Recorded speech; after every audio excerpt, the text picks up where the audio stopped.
What's up, board game people? Today we're here with what I'm backing and following for March 2022. This month is huge. I was hoping for a lighter month to give my wallet a break, but that just isn't going to happen. This month I have a little wider spread of games. There are a few sleeper picks, and some that are way out of character for the genres I usually go for, and some I need a closer look at. Before we begin, I'd like to say a huge thank you to everyone who's subscribed to me. We've broken over 100 subscribers in such a short time, and it's a humbling experience. I just can't really believe it, but I'm grateful that my videos are helping. So everyone who has subscribed, commented, or even just left a like, thank you. You guys totally rock. Now, as always, any opinions I express are my own. I don't work for any game companies, and I try to be fair and honest in my analysis, but there are some points we may disagree on. That's perfectly fine. It's what makes us human and keeps so many exciting genres and game styles alive. If I make any mistakes, let me know in the comments. I try to research every game I present, but it's easy to miss information spread across the web, and sometimes the information you find is just plain wrong. First up, we have Solar 175, that's made its Kickstarter debut on March 1st. Solar 175 is a Euro Legacy style game, and usually this wouldn't be my style of game. I honestly don't know if I've ever played a Euro game, but this one caught my eye. Solar 175 has a focus on permanent changes which improve and enhance your copy of the game over time, rather than on the slow destruction of components. Having the legacy element means that each time you play, you're building on the story and moving through the campaign. The world building in this game looks top-notch. The game offers exploration, building and upgrading, mining, influence spread, the funding of megastructures, and the ability to manipulate governments. It also offers differing win conditions with multiple endings. There is endless wealth available in the galaxy, and only the most ruthless will prosper. The game's components look top-notch, and I'm surprisingly very excited to check out the magazine that accompanies the game, telling of its lore and helping with the world building. The ship miniatures are also different and very interesting. Big plus for me was the deluxe all-in price. At only $125, it was a pretty easy back for me. Head over to Kickstarter and check out the campaign for yourself if you're interested. It runs for another 3 weeks. On March 15th, we have Malhya launching on Kickstarter. With the balance of the planet Malhya threatened, a group of heroes awake. You're only one of those heroes with extraordinary abilities. Master the power of the aura, complete missions, and thwart your enemies. Malhya is a co-op dungeon crawler featuring well-integrated drop-in and drop-out play. You'll explore regions on a large world map, hop into dungeons to fight enemies, solve puzzles, negotiate your way in and out of tight situations, and upgrade your gear, abilities, and characters. This narrative RPG experience doesn't require a GM, just a friend or two. The art for this game looks fantastic, and it includes miniatures and double-layered player boards. The components all look great, and the table presence is quite nice as well. I'm looking forward to finding out more details when they launch on the 15th. Earth Under Siege Flashpoint launched on the 1st of this month, but due to an error with $70 shipping being added to every pledge, they were forced to relaunch the next day. The campaign runs for a few more weeks and is going strong and unlocking stretch goals quickly. The world is in chaos. Alien enemies are assaulting military bases all over the globe, obliterating any resistance before them. They attack indiscriminately, and they show no mercy. They call themselves the Zethan. These Zethan are being aided by an insurgent faction of human terrorists that call themselves the Vormarked, whom seem to be working with the alien invaders and betraying their own species. Someone must stop them, and we are that someone. We have become Aegeus, an allied force drawn from countries all over Earth to stand against this threat. Earth Under Siege is a sci-fi stealth-focused dungeon crawler with a campaign and story stretching across 30 missions. During the campaign, you'll develop your HQ, take on missions and special operations, and uncover the truth about the true nature of the enemy and where they've come from. Each character has their own tactical deck, and these decks are built and improved as you move through the campaign. As you move stealthily through the missions, patrols will investigate where players have been engaged in combat and sabotage, building up the tension until the alarm is sounded, and the only option is to finish the mission and get the hell out.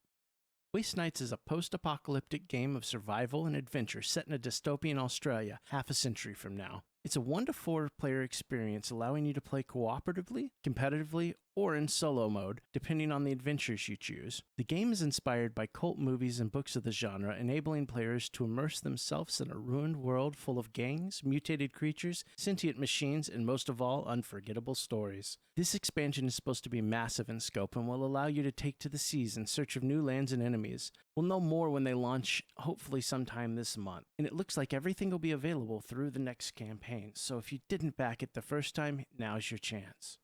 Next up is the Dark Quarter. The Dark Quarter is a collaboration between Van Ryder and Lucky Duck Games, which to me can only spell good things to come. In the Dark Quarter, you'll play as a member of the Beaumont Agency, staffed with a roster of brilliant, colorful, and ultimately flawed private investigators. The Beaumont Agency specializes in solving cases that no one else can crack. You'll take control of a Beaumont agent and work alongside another to solve the worst crimes that the 1980s New Orleans has to offer. You'll play as a character with their own skeletons in the closet, and you'll have to decide when to prioritize the case or your own problems. In the Dark Quarter, you'll unravel a dark, supernatural story with a cast of unique characters who will be pushing their own agendas. Choosing when to try to coax them into helping you, or instead deciding to try and intimidate them into giving you what you need, will be the key to your success. We're hoping to see this campaign launch this month. This is one of my sleeper picks for 2022. It sounds amazing, and I can't wait to check it out. Tidal Blades 2, which we covered in the last What I'm Backing, is now set to launch on March 22nd. It's the second game in the series and is launching alongside a pen and paper RPG system. The board game, which I'm excited about, is a dungeon crawler. This game seems accessible and features deck upgrades throughout the campaign, so you'll always be refining your tactics and your playstyles. What I like most about the combat for this game is it encourages tactical future thinking, planning not just this turn, but the next and the next. If you want to know more about this, check out last month's What I'm Backing linked in the video description below, and hopefully popping up in the top corner now. Tamashii has finally set a release date of March 15th. Tamashii is an Awaken Realms Light title, which hopefully will mean it'll be faster and more accessible than some of their heavier titles. It's a cyberpunk adventure game that will see you playing with and against your other players. Again, you can hear more about this game in last month's What I'm Backing, linked in the description below and hopefully above.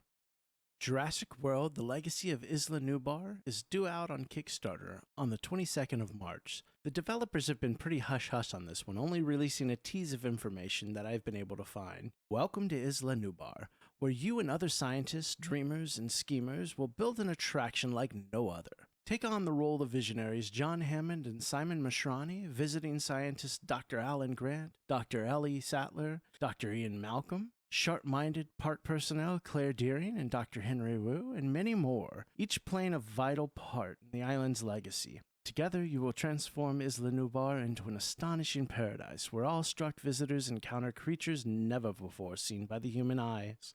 Decide where to build park facilities, dinosaur enclosures, and guest attractions. Keep visitors safe from the mighty Tyrannosaurus Rex, colossal Brontosaurus, clever velociraptors, and other threats. This game is played through a series of 12 adventures that will see you building a park, breeding dinos, and of course dealing with any consequences of what you've done. This game is being published by Funko and apparently will be on the expensive side when it launches. They're promising a post-game that should add some value to the game, allowing you to unlock content that you did not choose to experience in the original 12 missions. Now, I grew up on Jurassic Park, as I'm sure many of you did, so color me at least interested. I'm hoping this isn't just another IP cash grab, but that remains to be seen. We'll see more on March 22nd. Monolith's Batman Gotham City Chronicles is coming back to Kickstarter for its Season 3 campaign. Now, I'm going to stop right here and say I don't know nearly enough about this game still. It's something that only landed on my list recently, and I really need to take the time to research before I make a decision on to back or not. I'm very much an all-or-nothing type person, so I'd be looking to get everything if I do pull the trigger. My biggest concern is that I don't have a dedicated group to play this religiously. I would be playing with one other person, and we usually prefer co-op games. So if they were to introduce a mode where we could play co-op and just have AI decks or something control the baddies, that would probably push me over the edge. I know there's a rules rewrite coming with this season, so we'll see if they make any big changes, or if it's more just to clean up the rules and make them easier to use and understand. Hopefully all of the above, and we'll find out later this month when the campaign launches. Notable mentions I'm keeping an eye on are Bad Karmas and the Curse of the Zodiac, which is launching on the 15th on Kickstarter. It's a boss battler with an electronic gaming system being marketed with it. This app-connected gaming mat will allow you to play other subsequent games, explored as planned. Not so sure on this one, but I'll definitely be keeping an eye on it. Beyond Humanity Astrominers is a dice placement Euro-style game that caught my eye due to its interesting game board. You can check it out on Gamefound, and if you follow, there's a $5 discount when it launches. Far Cry Beyond is supposed to be launching March 7th on Kickstarter. I'm a bit worn out on IP games, and I'm not so sure about this one. It seems like a cash grab to me. Normally, 1980s stuntman characters attempting to save the world in an open-world dungeon crawler would sing to my soul, but initial reviews have said this game is pretty soulless, and from what I've seen, it's failed to excite so far. I'm cautiously negative about this one, though. I'm sure plenty of people will blindly throw money at the Far Cry logo and IP, and it's possible this is going to be an amazing game. So I'll be keeping my eyes on it, and if I change my mind about it, I'll let you know. Just a heads up too, Kingdoms Forlorn and Unsettled's campaign are closing very soon. There's barely a day or two left in the campaigns, so if you want in on either of these amazing games, get your pledges in on Kickstarter now. Thank you for watching. If I missed anything or there's a campaign you think I'd like, let me know in the comments. If you like this kind of content, please consider subscribing or leaving a like to help us grow. Have a good one and play something fun tonight.